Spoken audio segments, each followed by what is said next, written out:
Jalalpur canal 8 आना ठही वियो आहे, उन ते 2 लख एकड़, ग्रेटर थल कैनाल ते 17 लख एकड़, सुलेमान की ते स्मॉलर चोलिस्तान ते 12.5 लख एकड़, ग्रेटर चोलिस्तान के प्रोजेक्ट ते 65 लख एकड़ जूं मुस्तक़बिल जूं रिथाऊं आहिनि। पर शॉर्ट टर्म में जेके 6 कैनाल कया विया आहिनि उन्हनि ते 25 लख एकड़ ज़मीन आबाद थियणी आहे, जेके 3 खां 5 सालनि में पूरा थियणा आहिनि। इहा चैलेंज सॼी पाण वटि आई आहे। पर सिंध जंहिं जो हर तबिको, असांजूं औरतूं, असांजा वकील, असांजा नौजवान, असांजा शागिर्द, सियासी तंज़ीमूं, आबादगार इज़हार कयो आहे, इहो मुंहिंजे ख़्याल में आसिफ अली ज़रदारी पाकिस्तान पीपुल्स पार्टी के ला गैर मुतवक़ा है। छो त पाणीअ ते स्कीमूं मियां नवाज़ शरीफ़ बि कयूं, पाणीअ ते स्कीमूं मुशर्रफ बि कयूं, पर जॾहिं वॾियूं रिथाऊं आयूं अक्सर ते राय सां सिंध जे माण्हुनि टोड़े छॾियूं, रद्द करे छॾियूं। पर हिन वक़्त ते जेको मामिलो आयो त 18 सालनि खां वठी जेके मुख़्तलिफ़ रिथाउनि ते असांजे ही जेको मैनेज थियल जेका गवर्नमेंट आहे, जेका सिंध ते मुसलत कयल आहे, 2007 जे ठाह तहत थी आहे, बेनज़ीर मुशर्रफ ठाह, 2004 में हिनखे कढियो वियो, चयो त अब तेरी बारी। ये सॼी शयूं लॉन्ग टर्म हिकिड़ा प्रोजेक्ट्स नज़र था अचनि, जंहिंमें सूबनि जो ख़ात्मो ऐं उहो तव्हां 2011 में ॾिठो, 12 में ॾिठो त कीअं ऑर्डिनेंस जी शिकिल में, पोइ एक्ट जी शिकिल में आणण जी कोशिशि कई हिननि। विजन 2025 जेको पाणीअ जो हो उनखे तेज़ी सां तकमील का बि हुकूमत न करे सघी, मुशर्रफ जी हुजे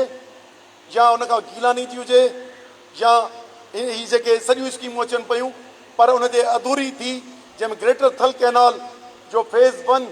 पहिरें वक़्त में कयो वियो, कुझु कामयाबी उन्हनि खे थी ऐं इख़्तिताम 2025 में हिननि खे इक़्तिदार इन करे आंदो वियो आहे। उन करे हिकिड़ियूं शयूं सम्झजनि, ॿिए पासे ताक़तूं कहिड़ियूं आहिनि। कॾहिं चवनि था डिवीज़नुनि ते सूबा ठाहींदासूं, कॾहिं चवनि था हिननि जे हीअ मिल्कियत सेंट्रलाइज़ थिए, ऐं उन ते हीउ जेको ताज़ो अमल आहे इन जे पस मंज़र में ॾिसंदो तव्हांखे सम्झ में ईंदो। 2022 जी जेका चेंज आई, जंहिं PDM 2 हुकूमत ठही, उन में हिकिड़ो एक्ट पास थियो। पहिरीं हुकूमत शहबाज शरीफ़ ऐं बिलावल ज़रदारी जंहिंमें हुआ, उनजी कैबिनेट पास कयो त SIFC आंदो वञे। उनखे अगस्त में एक्ट कयो वियो, 3 अगस्त 2023 ते एक्ट जी शक्ल इख्तियार कई ऐं उन जे ज़रिए सूबनि जूं मिल्कियतूं उहे सभु सेंट्रलाइज़ थी। फेडरल गवर्नमेंट, प्रोविंशियल गवर्नमेंट ऐं CCI जो जेको स्ट्रक्चर 73 जे आइन में हलो, उनखे बाईपास कंदे मिल्कियतुनि जा फ़ैसिला हुजनि, भले सूबनि जा या कंहिंजा, फ़ैसिला SIFC वटि अची विया। ऐं इन एक्ट खे आणण खां पोइ इहो 1 यूनिट प्लस गवर्नमेंट में SIFC एक्ट, जंहिंमें शराकत इक़्तिदार ऐं सुप्रीमेसी उहा कंपनी सरकार जी थी वई। 6वीं तरमीम, जंहिंजे ज़रिए जेके रुकावटूं मुस्तक़बिल जूं अचणियूं हुयूं उन जे नज़र सां 6वीं तरमीम आई ऐं उन्हनि कोर्टुनि खे कमज़ोर करे छॾियो। छो त मुख़्तलिफ़ वक़्तनि ते वक़्त बि वक़्तु कॾहिं कॾहिं लाहौर, कराची, पिशावर कोर्ट्स अहिड़ा फ़ैसिला ते ॾिना जेके हुननि जा मनसूबा पोइते ते थी विया। असांजा सियासतदाननि जी हिकिड़ी कतार आहे ऐं हींअर सहूलियतकार उन सॼी लॉलेसनेस जा ही सभु जेके हींअर गवर्नमेंट में शामिल आहिनि, इहे सभु आहिनि, पीपला, लीगला, MQME, ॿिया, इहे सभु उन सॼे मुआशिरे खे, सॼे खे असेंबलियूं ऐं जॉइंट उनखे पार्लियामेंट उनखे कवर थियूं कनि। उन करे आउं सम्झां पियो त पाण खे इन्हनि मां कुझु वरणो कोन्हे। असांखे पंहिंजे अंदाज़ सां इन्हनि ते बि सोचणो आहे ऐं पाणीअ जो रस्तो कढणो आहे। मामिलो सिर्फ़ु पाणीअ जो आहे। असां मुंहिंजे नज़र में जीअं सभु हर को पंहिंजी राय रखी वियो आहे हिकु त असांखे ही जेको अक्सरियत अददी अक्सरियत जे बुनियाद ते पार्लियामेंट आहे सिंध जे माण्हुनि खे बलोचिस्तान जे माण्हुनि खे या पंजाब या ख़ैबर पख्तून जे माण्हुनि खे असांखे हाणे मुसलसल मुस्तक़िल एजेंडा लिखणी पवंदी उहा क़ौमी असेंबलीअ में पैरिटी जे बुनियाद ते जेकॾहिं बराबरी जे बुनियाद ते न आहियूं क़ौमी असेंबलीअ में त कॾहिं बि पंहिंजे वतन जो तहफ़ुज़ न करे सघंदासीं हिकिड़ो पासो कॉन्स्टिट्यूशनल जेके थिए थो ही जेका 24 फरवरी खां पोइ जेका हथरादू 2 नंबर पार्लियामेंट जे ज़रिए हीअ हुकुमरानी आई आहे उन ते कयल फ़ैसिला उहे आइन जे तरमीमुनि पूरिन थियण खां पोइ हाणे 18वीं तरमीम जो को वजूद कोन्हे 18वीं तरमीम में मिल्कियतुनि जी वारसी थिए थी घणनि टैक्सिस जी वारसी थिए थी पर हाणे उहा 18वीं तरमीम न पर 18वीं तरमीम खां अॻु जेके मिलियल इख़्तियार हुआ उहे बि सूबनि जा ख़तम थी चुका आहिनि अमलनि हिकिड़ियूं अथॉरिटीज़ ठही कोल अथॉरिटी कोस्टल अथॉरिटी उन में फेडरल माण्हू उन में शामिल करे उते ई ख़तम थी विया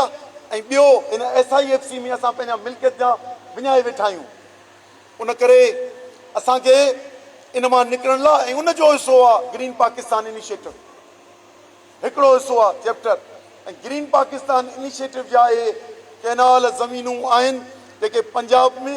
सवेल मूं पंजाब जूं स्कीमूं ॿुधायूं पर जेके सिंध में बि आहिनि उहे बि जेके बि पंजाब में नयूं स्कीमूं थियूं ठहनि उन में जेके ज़मीनूं आहिनि उहे कंपनी सरकार खे थियूं मिलनि यानी हिकिड़ी प्राइवेट कंपनी थियूं मिलनि ग्रीन पाकिस्तान इहो private limited green Pakistan corporate private limited उहा SECP जी रजिस्टर्ड आहे असांजे सूबनि जी मिल्कियत उन्हनि जे नाले थी थिए हू वरी असांजे माण्हुनि खे ॿियनि माण्हुनि खे सबलीज़ करे था ॾियनि उन ते उहे चयो थो वञे त ग़ैर मुल्की जेके कॉन्ट्रेक्टर आहिनि उहे इन जी मिल्कियत जा वारिस थींदा ऐं उन्हनि में ॿुधायो अथनि त